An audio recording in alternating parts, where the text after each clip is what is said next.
Hey, welcome to the Death of a Dream podcast. Let's go ahead and dive right into our great things because I can't even wait. I don't even want to.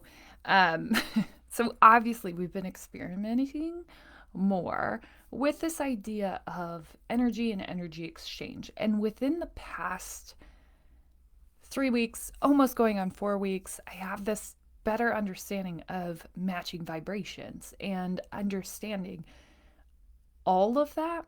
And it sort of like hit me where it was just like there wasn't a block, and yet there absolutely was. And the block was not understanding what it was to match what you're asking for. And so we have since worked on releasing that block, worked on understanding what that is and how we break that down. And whew, the things that have happened because of that significant shift have completely blown my mind.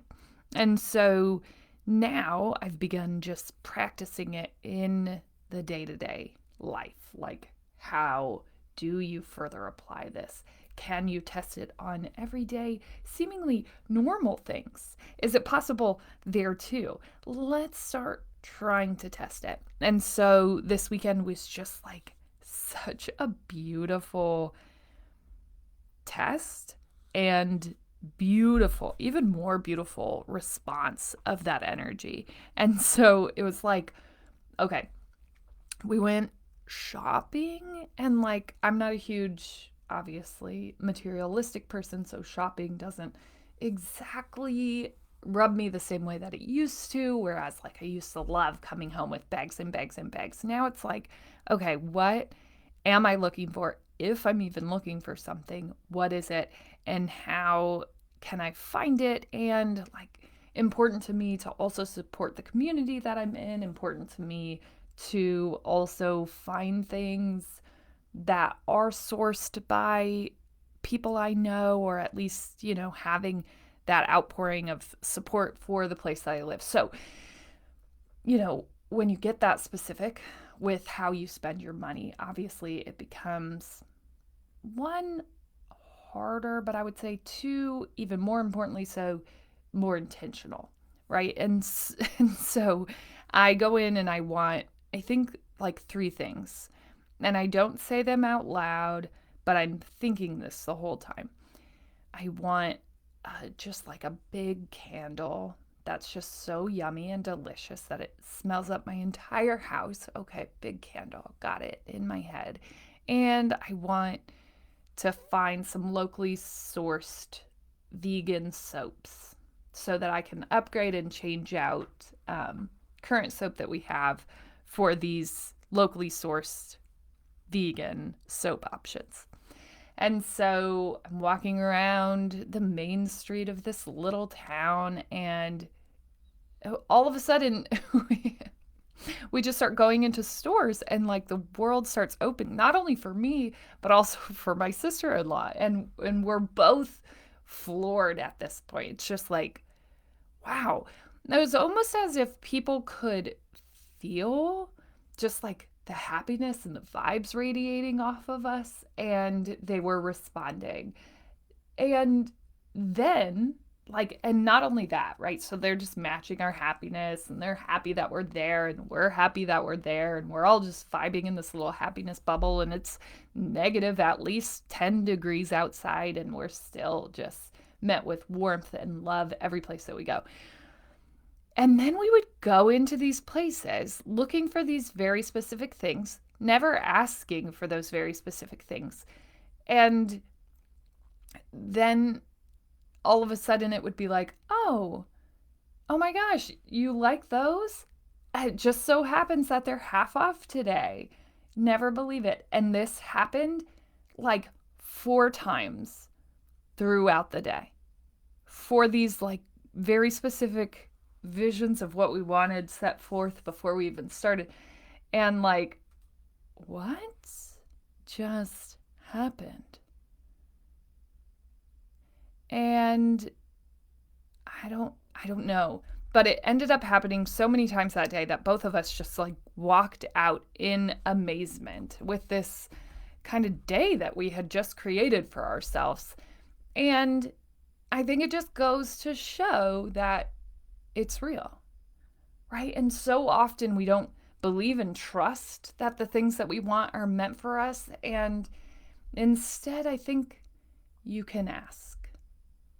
You can ask for these things. You can ask for the things that you want out of your day, out of your life, out of this one occurrence. And if you aren't, start.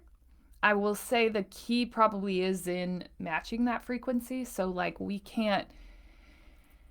Saturday would have looked much different if we were coming in with a different energy. Like, if we were anxious or we were angry or spiteful, like if those were the energies that we were bringing in, I don't know that the world would have reacted the way that it did. But I'll say we were about ready to leave. We were walking into our last shop. I hadn't found soap. And so I was like, it just isn't. I had found a couple of like oat soaps in the different shops, but they just weren't what I was looking for. And okay, I'm going to tell this whole story because it's a little too crazy. And so we come into the last store and we're walking around, and this is like there's a lot of things in this shop. So by no means is it looking like a soap shop. By no means is it looking like anything that would align with this last thing kind of on my list. And that Friday, I had seen someone had posted that they were selling handmade soaps in the town that I live in. And for whatever reason, I couldn't find the post again. And I had looked for it and I couldn't find it. And so I just said to the computer, like, if this is meant to be, it'll come back. It'll find me. I'll find this post. Then I never found it. Well, then we get to this last store. We're walking through the store and we're about to leave. We're going back to the front of the store and the lady's like, oh, we do have soaps half off. I don't know if you got it. They're kind of back here tucked in this corner. I don't know if you got a chance to check those out.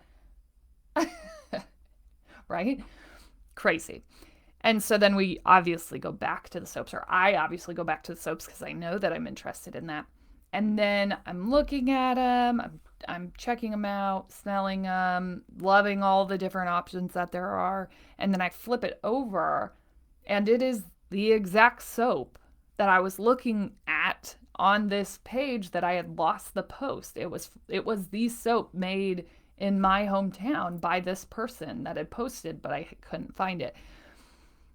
And so then I'm just like, I don't think that it's the craziest thing in the world anymore.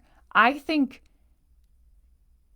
I now understand, right? How to receive and how to ask, more importantly, and how to match that vibe so that it actually flows to you, right? Because it can't be like, I'm just going to show up with this good vibe today because I want the things that I want. No, like you have to commit to being that person who is choosing a higher wavelength, who is opting out of conversations that are going to lower their frequency, who isn't going down those paths anymore. Not that you don't once in a while, but like, I talked about that secondary filter where it's like you may start to go down that path because it's just human nature, because that's how we all are.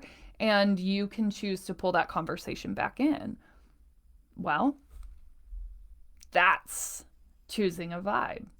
And the more consistent you are with that, the more consistently you're matching, right, that higher frequency, the more the universe aligns and gives you the things you're asking for. And so had just a million experiences with that this weekend. We've begun navigating what it looks like to really trust that the world wants to align with me, with you, with whoever wants to go down that path, right? Really just fully trusting that if it's meant for me, it's going to come back, not stressing myself out, not pushing for things that maybe aren't supposed to be on my path, just trusting that if it's supposed to come back, it will, right? And allowing the universe to bless you in that way, because it was so much better when it happened that the end of that Saturday. I think it was just like the cherry on top of the entire day of blessings and vibrance and vibrational frequencies matching and the universe.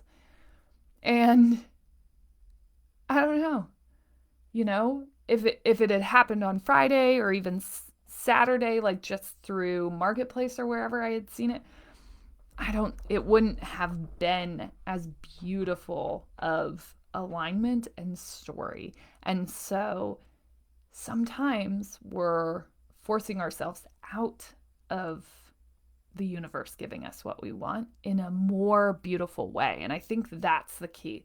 So often, our ego, ourselves, we just want what we want when we want it.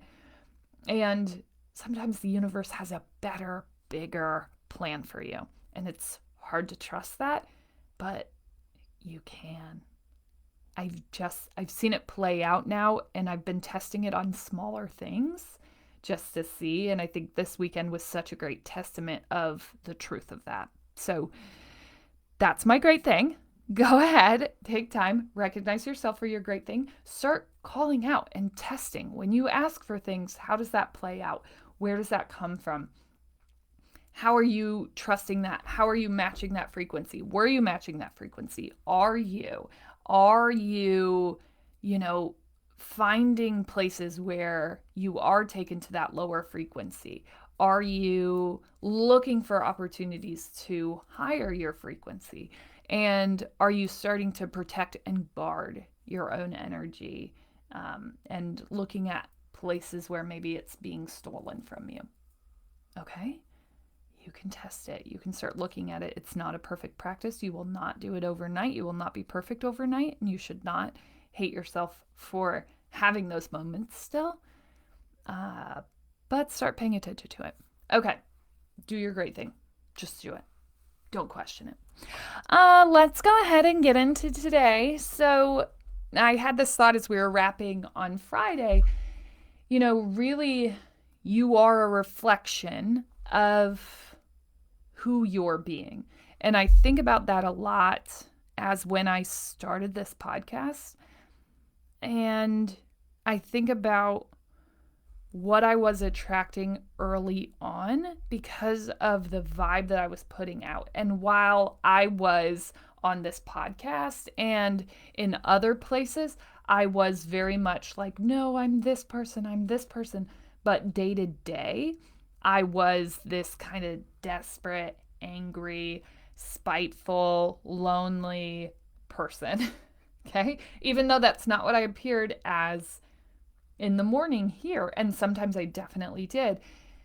But that's what I was the majority of the time. And it's about the majority. And it's okay if you're on your path and you're just starting to turn the leaf, just starting to experiment with this new energy, with this new kind of vibe, right? It has to start somewhere. And don't be mad if you can't just turn all the days over tomorrow. It doesn't work like that.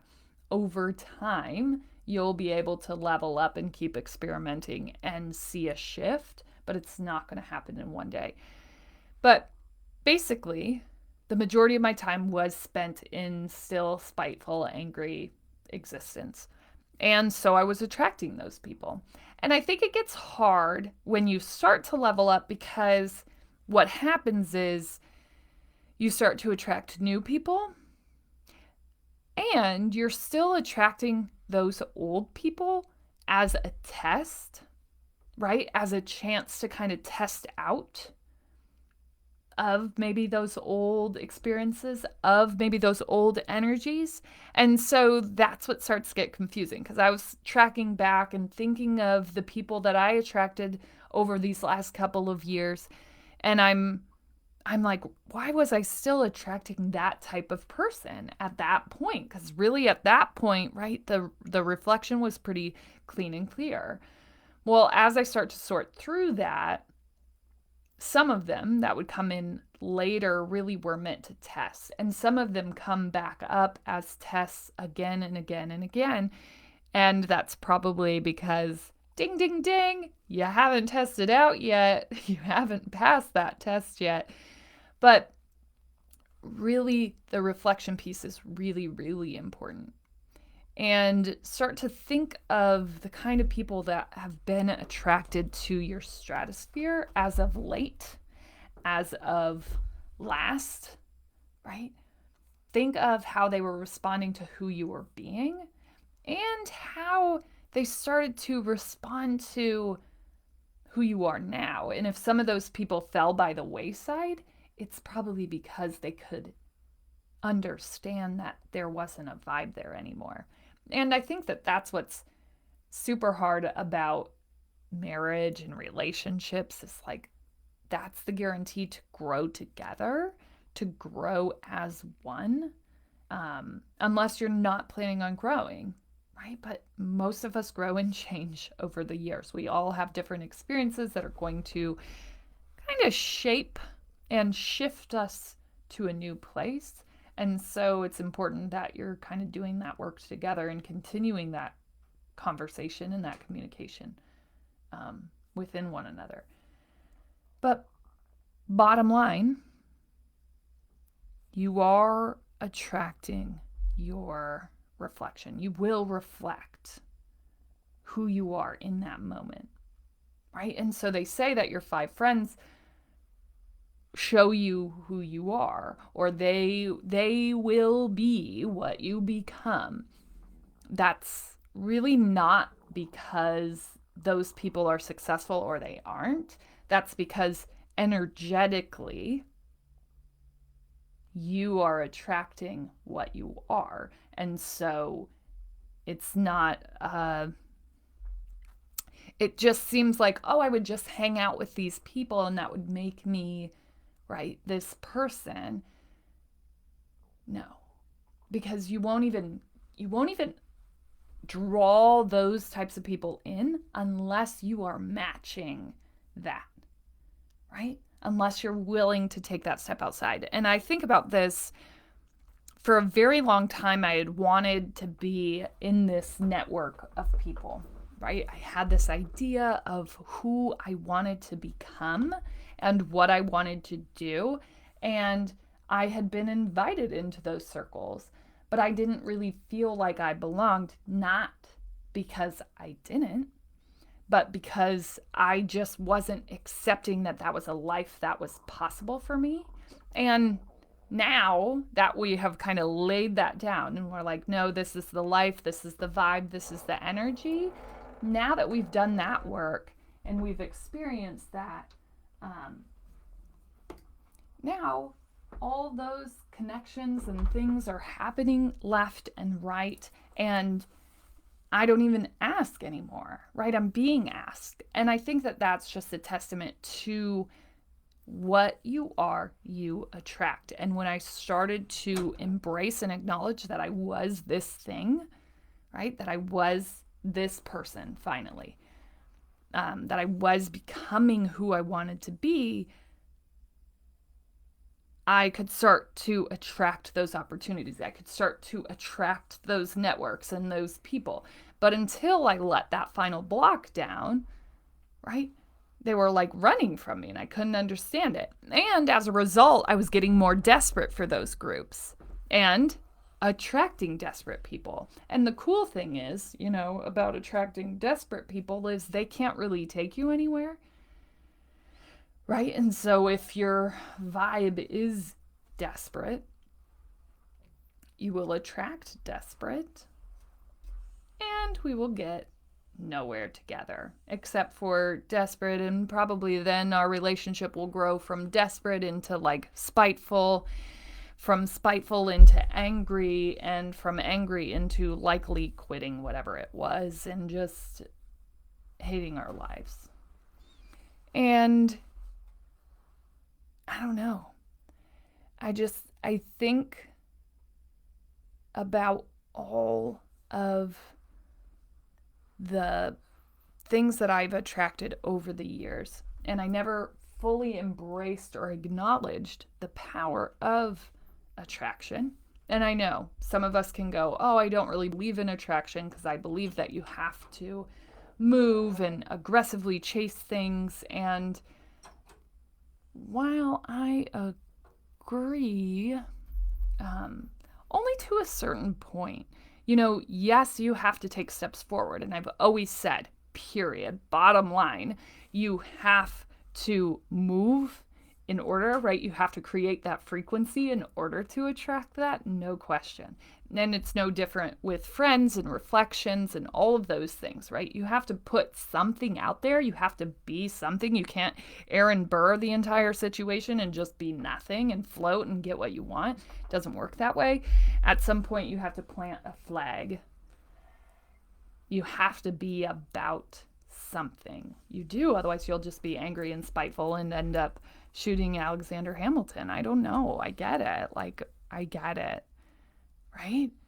It's hard to be about nothing, to really stand for nothing. Oh my gosh, and that's making a lot of assumptions, that Aaron Burr's entire story was depicted correctly in the musical Hamilton, but I'll go ahead and assume that it was. But that's it. You can't expect that frequency to return to you if you aren't willing to put something out there. So it doesn't even have to be a big something. It could just be you writing your dreams down. That is a shift in the way that you think, right? And when we write those things down, we're talking about them as if they've already happened. That's a shift in the way that you're thinking about those things happening, right? Because we're talking about them, thinking about them already happening, as if they already exist. And as we begin to put that out there, right, we don't even have to aggressively chase, because we know that the things that are meant for us are coming to us regardless. Our job is really on the back end to stay consistent, to keep pushing forward, and to up our vibe, right? And how do we do that? Well, there's a lot of self-care elements in there, and I don't mean just doing a face mask and getting your nails done. I mean, how are you thinking about yourself? What is the inner conversation that you have with yourself? Because if it's all self-hate, you're going to attract people who also, right, hate themselves. And imagine how hard it is going to be to bring all of you back to a better place. Okay? And I know that one definitely was the hardest for me out of all of them. That was like a really big kind of wave to overcome, the self-hate wave, because if we're all women here, hey, and some of us aren't, I know, but if we were all women, it's ingrained in our culture to hate ourselves. It's actually one of the really awesome ways that we hold ourselves back, right? It's one of the really cool things that we do. And so that's one of the huge ones, right? Because if we don't get that right, if we don't just start fearlessly loving ourselves and just loving every piece, and it's like almost obnoxious how much you love yourself. And I almost hate everything that I changed to be this person. Like, I used to have the biggest gap in my teeth. It was amazing. I actually found a picture really recently. And now I'm like, man, that's the only thing that I sort of permanently changed about myself that I wish that I had back. And I'm just loving everything as it is right now. Not that it needs to be fixed, not that I'll love myself when. Loving everything as it is right now, as my body is functioning and moving, and loving every piece, no matter what, right? Good, bad, or otherwise. And there is no bad. Your body as it lives and functions, if you are alive, there is so much beauty and worth in what you're doing. And so the ticket really becomes you, loving you. That's the first vibe, right? And then you start to attract other women and other people who also love you, for you, for you. I'm going to underline that, for you, as you exist. Nothing has to change in order for them to love you, in order for them to vibe you. We don't have to be less loud. We don't have to be less happy, just you. Just whatever you're putting out into this world, they love, right? They love uncontrollably, unconditionally you. And you love it too. You're not changing from here on out. This is the vibe that you put out. You love this person. You love them. You celebrate them. When it's their birthday, it's a big deal. When it's your day you get your hair cut, it's a big deal. When you do well on a test, it's a big deal. When you get a promotion, it's a big deal, right? When you do something amazing, it's a big deal and you love it and you celebrate it. And so does everyone else around you, right? Because they match that. And you begin to reflect this sort of new life. And it's almost as if you don't exist in the same ways you did before, right? Because you're just so bright and shiny. And another piece of that is just watching how everything rolls in and hanging out with it.